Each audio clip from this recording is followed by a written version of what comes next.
Today's interview is focused on the diagnosis and treatment of 5 common foot diagnoses, including onychomycosis, ingrown toenails, bunions, diabetic foot care, and plantar fasciitis.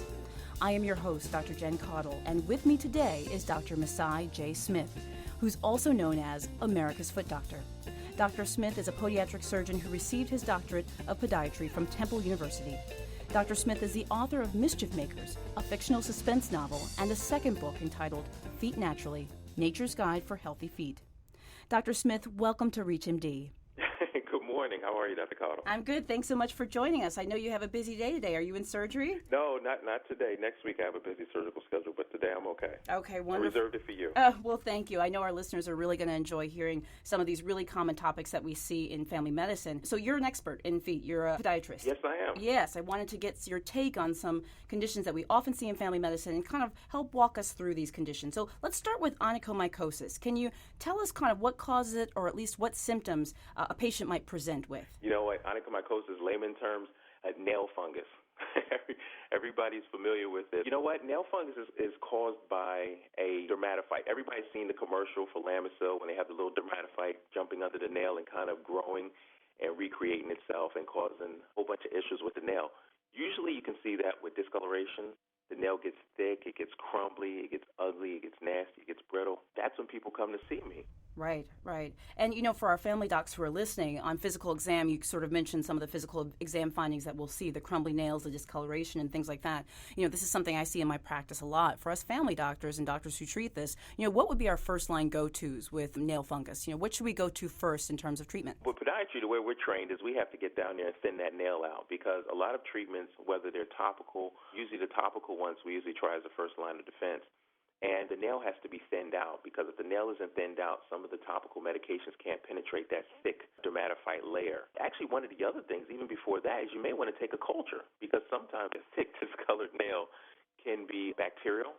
It could be a yeast, so it may not necessarily be a fungus. I think that's actually a really good point, is taking a culture to be sure of the actual diagnosis. Okay, that's good. And so do you often start then with the topicals after thinning the nail if it's very thick, or do you start with the orals? What is your, say, first-line go-to? You know what? I usually start with the topicals. Unfortunately, a lot of those topicals aren't covered by insurances, but there are some nice over-the-counter medications that will work very well, like Carolac, ketoconazole, or I think there's even a Lamisil cream. They're not necessarily indicated for nail fungus, but we use them and sometimes see some good results. Great. And then when do you choose to do the oral treatments then? What would say, no, I'm not going to do the topicals? Maybe we've sent our patient to the podiatrist, you've thinned down their nails, started them on topicals, or we've done that. You know, when would you say, let's bump up the treatment? You know what? That's after all else has failed. A lot of people are concerned about the oral medications because they're concerned about hepatic function, liver function, in reference to the orals. But when I have given the orals, nobody's ever had a problem. But you do want to make sure the liver enzymes are normal.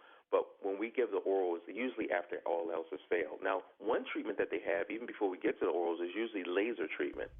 Interesting. Actually, in my office, we do a laser treatment where we put a carbon solution under the nail and we use a laser, and it kind of like obliterates the nail fungus. It's usually 60 to 70% effective. Now, if that doesn't work, then you have to suggest orals. So the only problem with the laser is it's not an insurance-based, product. Interesting. The orals, sometimes it is, sometimes it isn't, but the orals are really kind of like the last-ditch effort, I would say. The laser, this is very interesting. So it's not really covered by insurance, is what you're saying? Never. And then is it a one-time treatment and then the patient is completed, or how long do you need to, let's do each treatment type if you don't mind, the topicals, the laser, and the oral. How long would we need to treat the patient with each of those modalities? Well, here's the thing. With the topical medications, usually it can become kind of cumbersome because you have to use it every day for weeks and months for the nail to grow out for you to see any type of results, if you're going to even see any results. The laser treatment usually requires 2 to 3 treatments, and you still have to wait a few months for the nail to grow out to see if the new healthy nail grows out. Then you will see that in a few months because you have to wait for the nail to grow. It doesn't destroy the fungus and it disappears.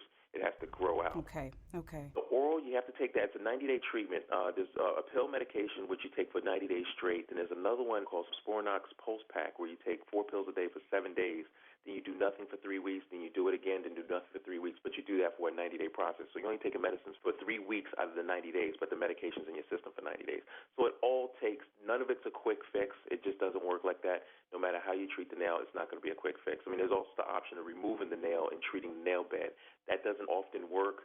you have to use something to actually kill the fungus at the root. So that's very helpful. I think this is a really great description of different treatment options that we can provide patients and discuss with them. That's great. Let's move on to ingrown toenails. This is something that when I see as a family doc, I remember when I was a resident, I learned how to treat ingrown toenails and remove them, and I don't know. It was tough for me. Let's just say that. I think it still is. Can you talk to us a little bit about ingrown toenails? A patient coming into the family doc or internist office, and their foot hurts, and you can tell it's ingrown. Maybe it's a little infected. There might be a little pus. What are we going to see? What are they going to complain of? And how should we approach this? The funny thing is, ingrown toenails, the younger you are, the worse they usually are.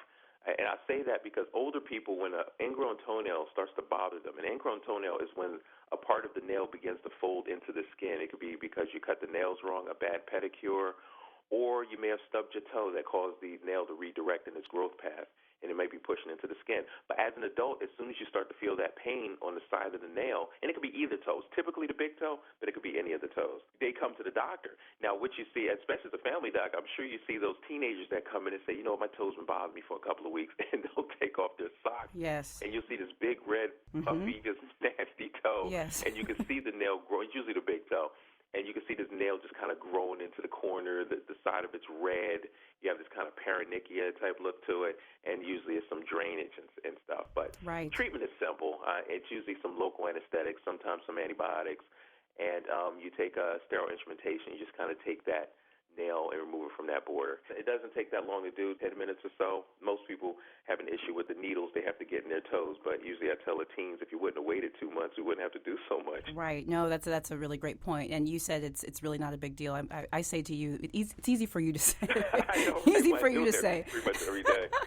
Yeah. Let me ask you this. This is something. This is a question actually I have. Personally, I see a lot of this in the office. I'm a family doc, and oftentimes I will refer at this point to podiatry for the removal of the nail because I just can't do it. I just can't stomach it. Yeah. But is there any evidence for soaks?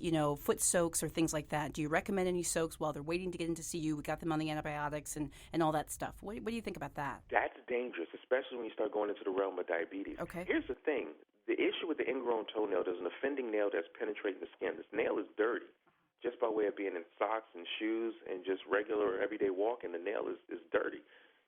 And the skin itself is dirty on any given time. So what happens is if somebody's thinking, well, let me soak it and it'll get better, it's not going to get better because that nail is within the skin. The only way to effectively treat an ingrown toenail is to surgically remove the offending nail border. Sure. Okay, good. That's very helpful advice. Let's move on. You mentioned sort of diabetic feet. Let's move right into diabetic foot care. This is a huge topic. A mainstay of our patients in this country are diabetic, and we know the importance of diabetic foot care. Let's talk about from a podiatrist perspective. What do you wish that we as family docs, internists, general practitioners who are seeing diabetic feet, what do you wish that we would maybe be better at doing or evaluating or treating? What can we do better in diabetic foot care? You know what? I would say the only thing is just to make sure they see a foot specialist. I've seen several patients who happen to either meet somebody I know or see an advertisement for myself somewhere, and they'll say, well, my friend told me I should go see a foot doctor because I have diabetes. But then sometimes I'll say, well, what about your medical doctor? Do they tell you to go see a foot doctor? And sometimes it's gotten better over the years, I will admit.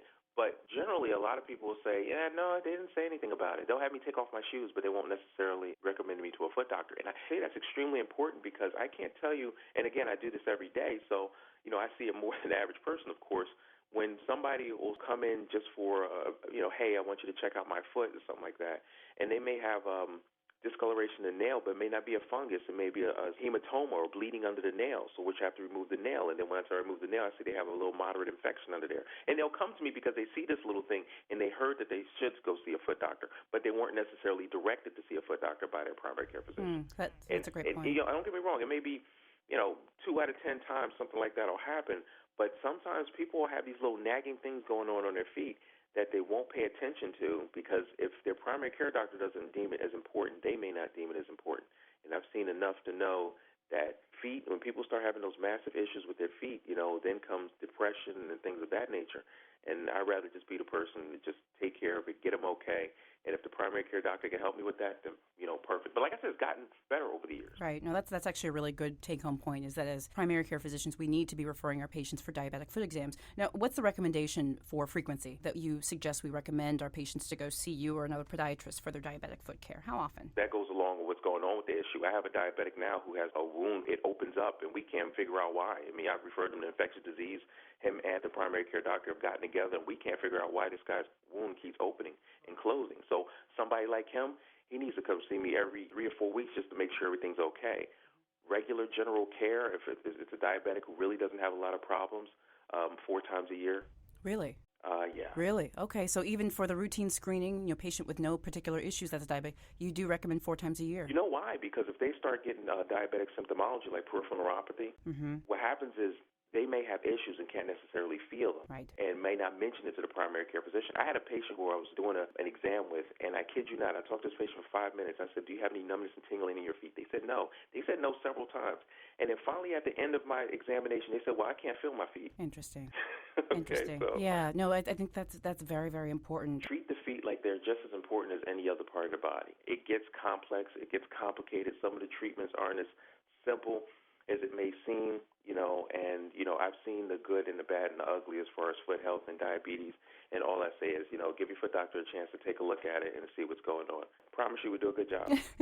Perfect. Wonderful. If you're just tuning in, you are listening to Reach MD. I'm your host, Dr. Jennifer Caudle, and I'm speaking with Dr. Maasi Smith, and we're speaking about common foot problems and their management. Let's start with bunions, okay? What are some symptoms that patients will present with, and then how do we as physicians maybe grade the symptoms? How do we know what's severe versus not severe when it comes to a bunion? Well, when you're talking about bunions, mild, moderate, and severe, usually that's the structural look of it. I mean, if somebody has a little bump at that big toe, and most of your listeners listening know what a bunion is. A lot of women don't want to admit they have bunions, but yeah, you probably do. Right. You have that bump on the side of your big toe. Sometimes it causes the toe on top of that bump to angle, like toward the outside of your foot. Sometimes that can be very mild. Sometimes it can be moderate, and everybody's seen grandma's feet where that bunion is way over. It can get moderate to severe. Then there's symptomology, and typically the symptomology is pain. You know what? From a surgical standpoint, it could be a severe bunion, but if it's not causing you any pain, I'm not doing anything about it. Interesting.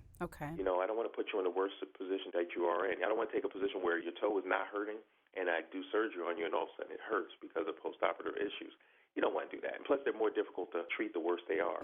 That's I think, a really interesting point is, the symptomatic nature of bunions. Basically, what you're saying is structurally, it's not a problem if it's not a problem for the patient. Exactly. Let me ask you this. Are there any preventive measures that a patient can take to either prevent a bunion or halt the progression of a bunion? Or is this like genetic, or is it functional? Is it shoes they wear? What do we tell our patients about care? It's typically a genetic thing. If mom and dad has big old bunions, usually you're predisposed. But one of the things you can do, I look at orthotics, the orthopedic shoe inserts, and many athletes wear them, and everyday people wear them, and I disperse them every day. Just got a pair for a patient today. I tell people those are almost like a retainer.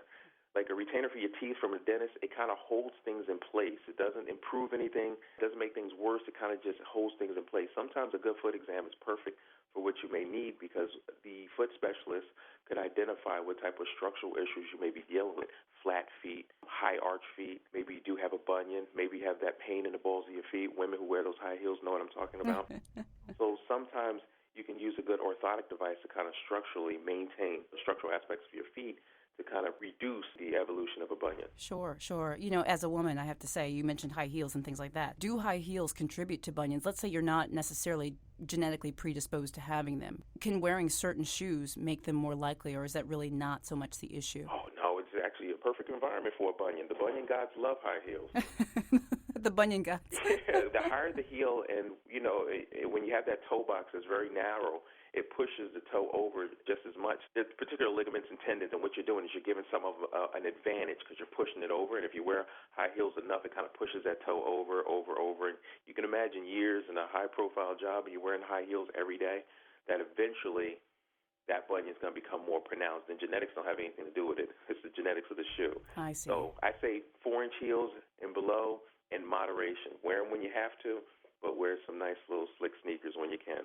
Okay, no, that's really good advice. So just to close on the bunions then, in terms of referrals from, when we refer as family docs or primary care physicians, would that be mostly kind of what you were talking about in the beginning when a patient is symptomatic then? Yeah. Okay. Yes, I would. Unless they're diabetic and you see some redness around there and you just want them to take a look at it. But if you got a good foot doctor will definitely treat them accordingly. Like if they're in pain, let's do something about it. If they're not in pain, we'll keep a look at it from time to time and make sure they're okay. Sure. That sounds great. We're putting you to work today, I tell you. Plantar fasciitis, something that we often see in the office, people coming in. Can you sort of run down a little bit of what our patient might complain of that should prompt us to think plantar fasciitis? What are some of the symptoms and the physical exam findings? You know what? I always tell patients plantar fasciitis is so easy to diagnose because the pain is in the back of the heel.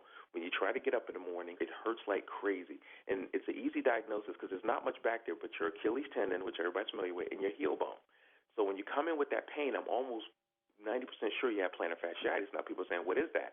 You have a ligament on the bottom of your foot that for some reason, either it could be weight gain, activity, you decided to get that New Year's body in place and you start running on the treadmill when you haven't done it in 10 years, and you can stress that ligament on the bottom of your heel. And when you do that, sometimes it takes it a while to adjust to the new activity, and it just hurts like crazy. Everybody knows it because they try to get up in the morning, it hurts. Whenever you sit for a period of time at your desk or whatever, and you stand up and it hurts, that's called post-static dyskinesia. That's when you're at rest and then you start activity and it hurts like crazy. So as a family doctor, patient comes in complaining of these symptoms, we do our exam, we suspect this may be the case. What are our first-line options? What do we do for the patient first? I would go with home exercise plans, stretching exercises, and over-the-counter pain medication. There are specific stretching exercises that can be easily Googled, heel pain stretching exercises.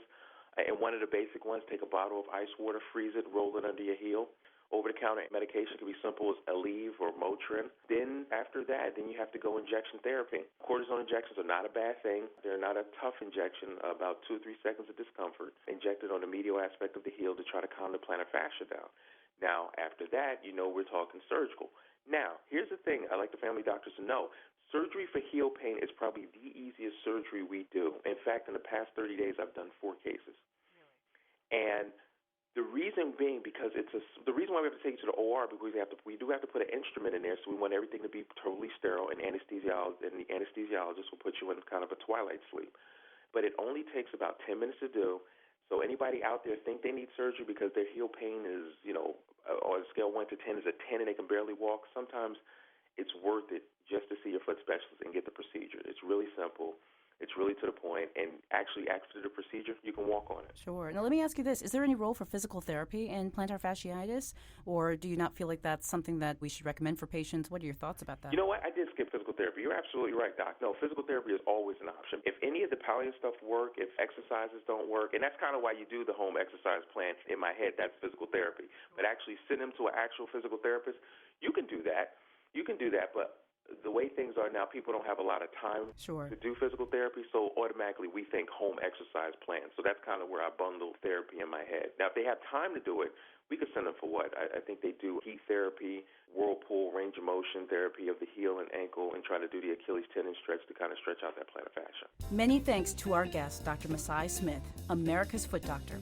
You can find him at drmaasi.com. That is drmaasi.com. I'm your host, Dr. Jennifer Caudle. You've been listening to ReachMD. To download this podcast and others in the series, please visit us at reachmd.com. Thank you for listening.